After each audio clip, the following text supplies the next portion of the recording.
Hello guys, welcome back to my YouTube channel. आज हम पढ़ेंगे अशोक के बारे में। अशोक, इसका टाइम पीरियड 273 ईसा पूर्व से 232 ईसा पूर्व के बीच में माना जाता है।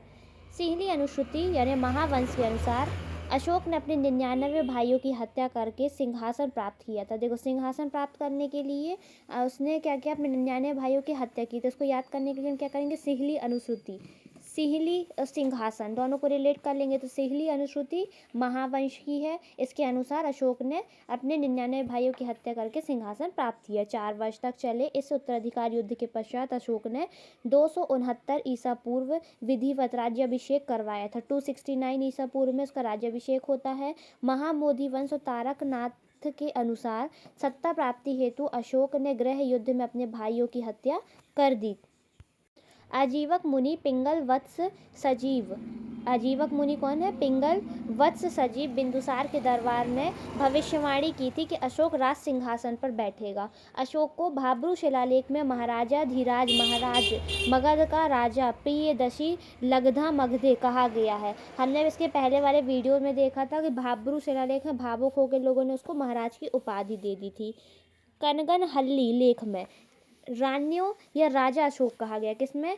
कनगनहल्ली लेख में राज्यों या राजा अशोक कहा गया है।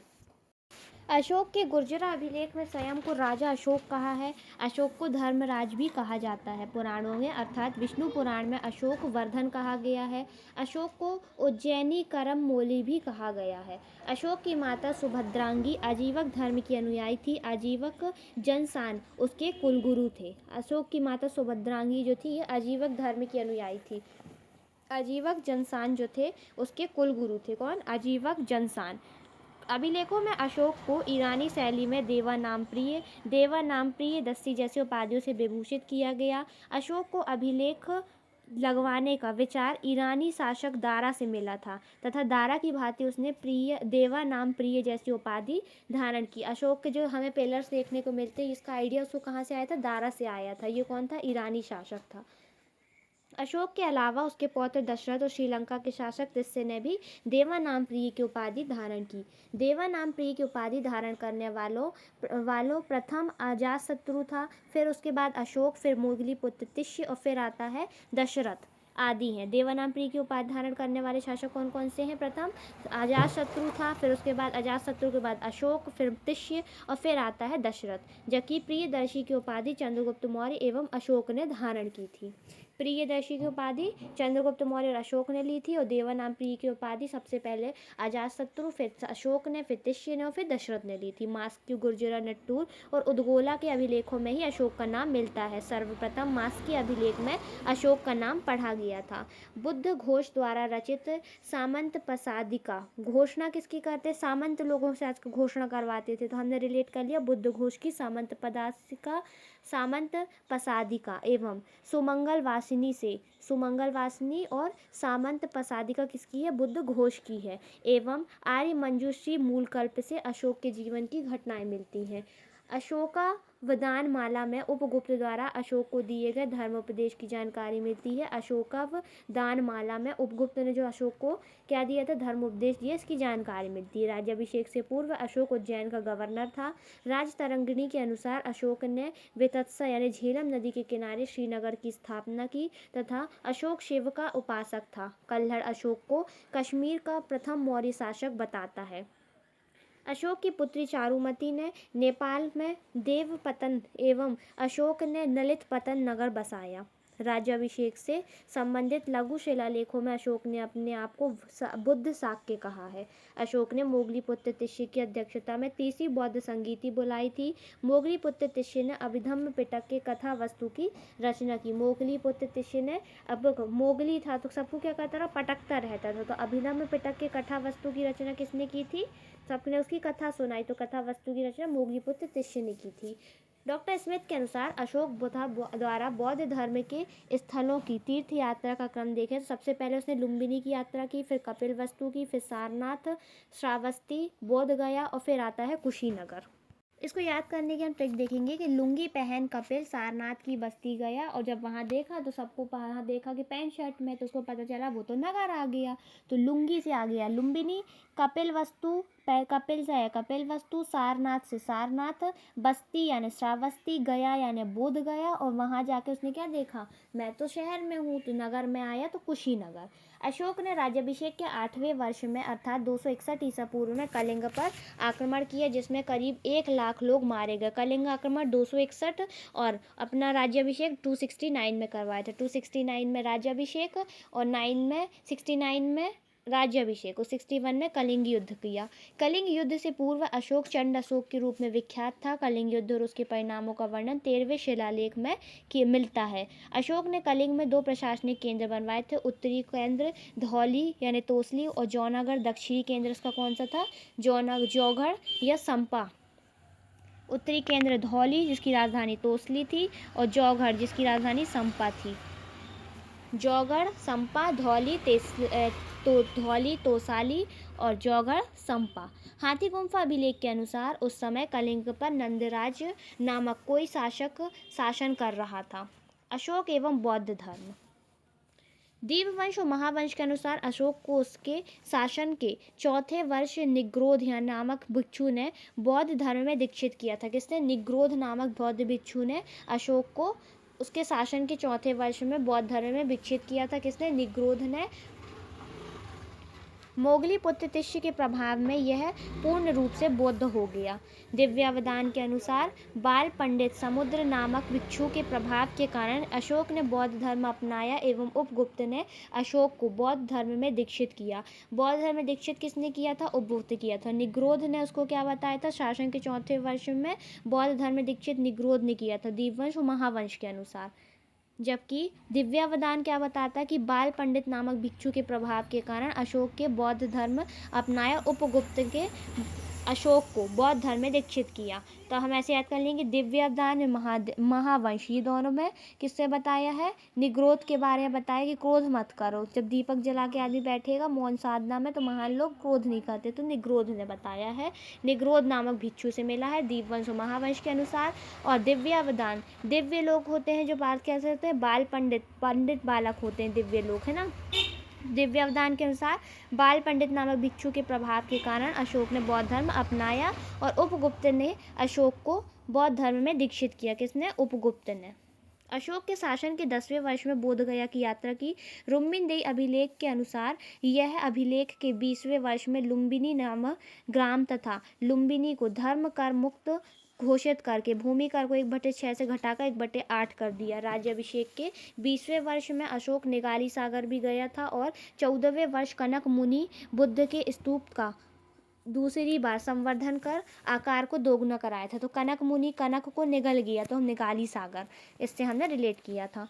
रुक्मिणदेही अभिलेख में मौर्यकालीन कर नीति एवं अर्थव्यवस्था की जानकारी मिलती है। जब हम रोम किसी चीज़ के कर को देखते हैं, कर लगाते हैं, तो इसको क्या बोलेंगे, हमने ट्रिक लगा ली कि रुक्मिणदेही अभिलेख हमको कर नीति आर्थिक विषय से रिलेटेड है। भाब्रू अशोक शिलालेख में अशोक को बुद्ध धर्म और संघ के प्रति अपनी निष्ठा व्यक्त किया है। भाब्रू शिलालेख यह अशोक के बौद्ध होने का प्रमाण देता है। इसमें 7 महत्वपूर्ण बौद्ध पुस्तकों की सूची भी दी गई है। मास्की लघु शिलालेख में अशोक ने स्वयं को बुद्ध शाक्य कहा है। मस्का लगाते हुए खुद को क्या बोल दिया, बुद्ध शाक्य। तो हमने ऐसे रिलेट कर लिया कि मास्की लघु शिलालेख में अशोक ने स्वयं को बुद्ध शाक्य कहा है। मोगली पुत्र तिष्य ने अशोक के पुत्र महेंद्र को भी बौद्ध धर्म में दीक्षित किया।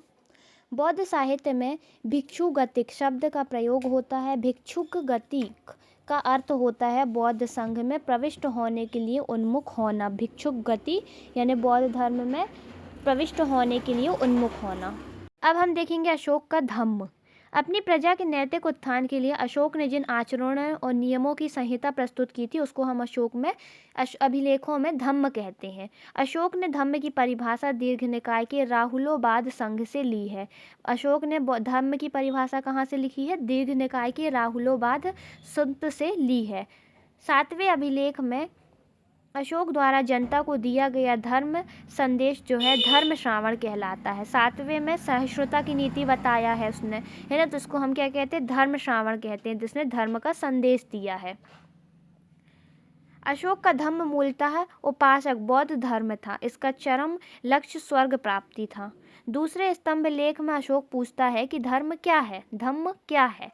है ना। 7वें में हमने देखा अशोक द्वारा जनता को दिया गया धर्म संदेश धर्म श्रावण कहलाया। वहीं दूसरे में अशोक पूछता है कि धम्म क्या है, फिर दूसरे एवं 7वें स्तंभ लेख में उसके उत्तर देते हुए कहता है कि अपासिनव पाप से मुक्ति, लोगों का कल्याण, दया दान और सत्य और शुद्धि ही धम्म है। इन चीज़ों को व्यवहार में लाने के लिए प्राणियों को क्षति न पहुंचाना, माता पिता की सेवा करना, वृद्धों की सेवा, गुरुजनों का सम्मान, मित्रों परिचितों ब्राह्मणों श्रमणों से अच्छा व्यवहार, दारसों से अच्छा व्यवहार, कम खर्च कम संचय आदि आवश्यक है। इसके अलावा क्रोध, निष्ठुरता, घमंड, ईर्ष्या आदि पर नियंत्रण की आवश्यकता है। अशोक द्वारा धर्म प्रचार हेतु भेजे गए बौद्ध भिक्षु मध्यंतिक कश्मीर तथा गंधार क्षेत्र में भेजा था। मध्यंतिक कश्मीर और गंधार क्षेत्र में भेजा था।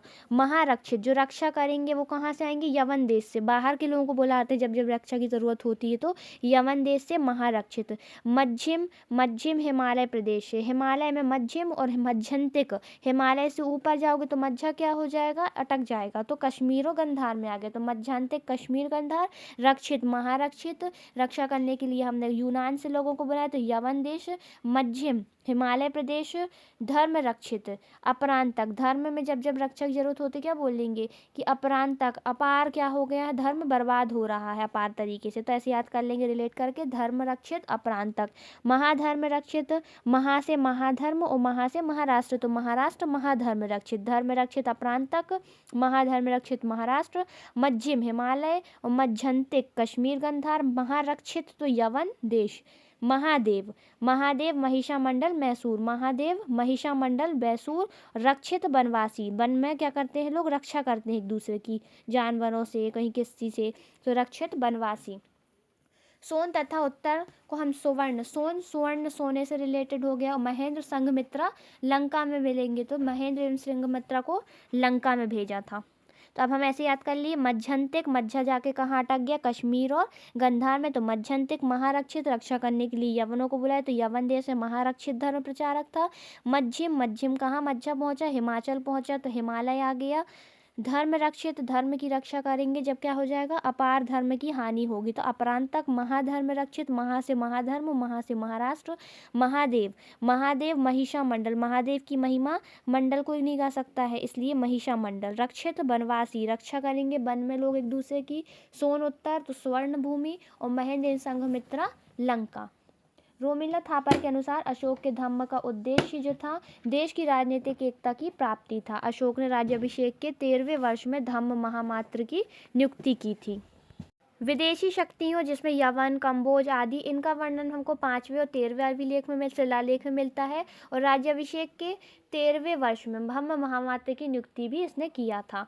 प्रादेशिक रज्जुयुक्तों को प्रति 5वें वर्ष धर्म प्रचार हेतु यात्रा पर भेजता था। जैसे अपने 5 साल में चुनाव होते हैं वैसे ही धर्म के प्रचार के लिए 5 साल में जाते रहे, जिसे अनुसंयान कहा जाता है। अनुसंयान, लोगों के संज्ञान में बिठाने के लिए चीज़ें, अनुसंयान। जबकि उज्जैन और तक्षशिला में प्रति तीसरे वर्ष इन्हें यात्रा हेतु भेज दिया जाता था। जो बाहर की जगह में है तो उनके लिए अनुयांशिक को 5 वर्ष के लिए भेजा जाता था। 5 वर्ष बाद धर्म प्रचार हेतु यात्रा किया जाता था जिसे अनुसंयान कहते थे। जबकि उज्जैन और तक्षशिला पास पास की जगह थी तो हर तीसरे वर्ष में भेज देता था।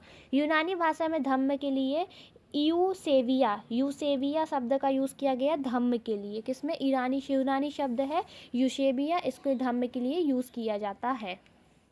अब हम देखेंगे अशोक के धम्म का स्वरूप किस विद्वान ने क्या बोला है। फ्लीट एक विद्वान है जो कहता है कि उसके विचार जो थे राजधर्म बोला है।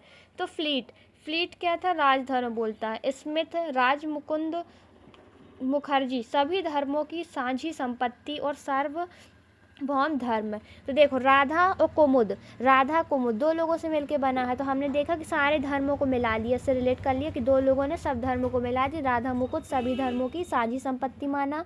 फ्लैट चल रहा था, सीधा सीधा राज्य का धर्म बोल दिया। रमाशंकर त्रिपाठी, तो त्रिपाठी जी ने क्या बोला? सार्वभौम धर्म। रमाशंकर त्रिपाठी, रमा आई, इसने बोली कि सबका है ये। रमा क्या है? एक स्त्री है जो हर चीज़ किसकी बोलती है? सबकी है। तो रमाशंकर त्रिपाठी सार्वभौम धर्म बोला। भंडारकर ने क्या बोला? उपासक बौद्ध धर्म। भंडारा करने के लिए एक उपासक लोगों की जरूरत पड़ती तो उपासक बौद्ध धर्म बोला भंडारक ने। फादर हेरॉस और मैकफिल, हैरास और मेकफेल जो थे ये क्या थे, हैरान हो गए ब्राह्मणों से। तो ब्राह्मण धर्म किसने बोल दिया, फादर हैरास और मेकफेल ने। रोमिला थापर ने थप्पड़ खाया और बोल दिया अशोक का अपना आविष्कार था। सेनाट ने पूर्णतः बौद्ध धर्म बताया। सेनाट ने क्या बोला, नाटा था, उसने बोला पूर्णतः बौद्ध धर्म था। नीलकंठ शास्त्री जो नीले थे, तो उन्होंने नैतिक आचरण संहिता बोली। नीलकंठ शास्त्री, शास्त्रों में क्या होती है, नैतिक आचार संहिता होती है, तो इससे हमने रिलेट कर लिया। अब हम एक बार और रिपीट करेंगे। फ्लैट चला, उसने क्या बोल दिया, राजधर्म था। इसमें तो राधा मुकुंद, राधा और मुकुंद दो लोगों से मिलकर बना, तो उसने बोल दिया सभी धर्मों की साझी संपत्ति।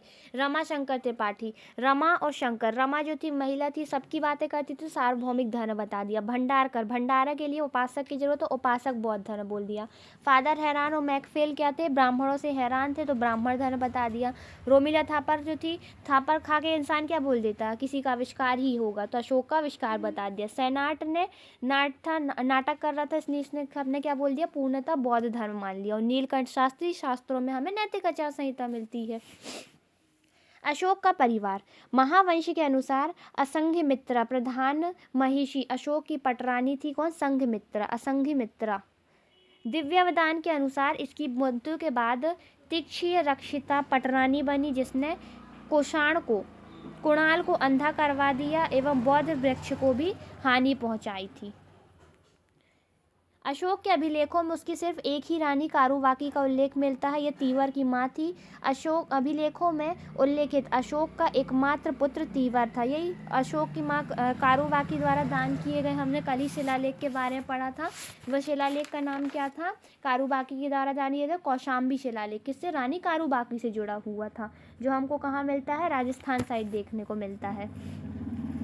अशोक के पुत्र महेंद्र ने थेरवादी यानी स्थिरवादी बौद्ध धर्म का श्रीलंका में प्रचार किया। अशोक का कमजोर उत्तराधिकारी लंका नरेश देवा नाम प्रिय केंद्रीय प्रशासन अशोक के उत्तराधिकारी देखें तो डॉक्टर स्मिथ के अनुसार कुणाल की मृत्यु के बाद संभवतः निहार रंजन ने निहारते रह गए, जनता ने विद्रोह कर दिया। आर.एस. शर्मा भगत की नवीन प्रौद्योगिकी का अन्य क्षेत्रों में प्रसार और राधा मुकुंद कुंद से याद कर लिया हमने, ज्येष्ठ पुत्र के उत्तराधिकार के बारे में बात करते थे, इसलिए त्रिखंड पतन हो जाता है। 5 सीमांत शासक यूनानी राजा, जहां अशोक ने अपने दूत भेजे थे। एंटियोकस सीरियल देख के आदमी एंटी चीजें करता रहता है, एंटिक चीजें देखता रहता है सीरियल में इंसान, इसलिए हमने क्या किया, एंटियोकस को याद कर लिया सीरियल। अब हम देखेंगे एंटियोकस द्वितीय हेमचंद्र राय चौधरी मिश्र, अशोक की अहिंसा एवं शांति की नीति। हेमचंद्र राय चौधरी क्या बोलते हैं, ज्यादा होशियार बन रहा था, इसलिए बोलते चौधरी की रिलेटेड कर लिया, तो उसको लोग टालते हैं, अहिंसा की नीति अपना लिया, शांति प्रिय बनने की कोशिश कर रहा था, इसलिए उसके राज्य का विघटन हो गया। डीडी कौशाम्बी बोलते हैं आर्थिक संकट आ गया था, तो कौशाम्बी का कहते कौशाम्बी ने क्या बताया, आर्थिक संकट बताया। एपीरस हर प्रसाद शास्त्री, हर किसी को प्रसाद नहीं मिला, कि धार्मिक नीति से बता दिया, तो धार्मिक नीति इसके कारण विरोध का कारण बनी, ब्राह्मण विरोधी नीति। डी.एन. झा ने बोला, झक मार रहे थे उसके उत्तराधिकारी, तो कमजोर उत्तराधिकारी डी.एन. झा। रोमिला थापर ने बताया केंद्रीय प्रशासन, रोमिला थापर थोड़ी ज़्यादा दिमाग लगाया उन्होंने, है ना, तो उन्होंने क्या बताया, केंद्रीय प्रशासन, अप्रशिक्षित नौकरशाही और राष्ट्रीय चेतना का अभाव। निहार रंजन रे, निहार रहे थे किसको, जनता को, जनता निहारते विद्रोह करने लगी, तो निहार रंजन रे ने जनता का विद्रोह बताया। आर.एस. शर्मा मगध की नवीन प्रौद्योगिकी का अन्य क्षेत्रों में प्रसार बताते हैं। और राधा मुकुंद जो थी कुंद टाइप का, हम मुकुंद से याद कर लो कुंद, तो कुंद लोग क्या करते हैं, सिर्फ जो बड़ा पुत्र है उसी को हम बनाएंगे राजा, ऐसा मान लेते, योग्यता कोई मैटर नहीं करती, तो ज्येष्ठ पुत्र के उत्तराधिकार के नियम का होना।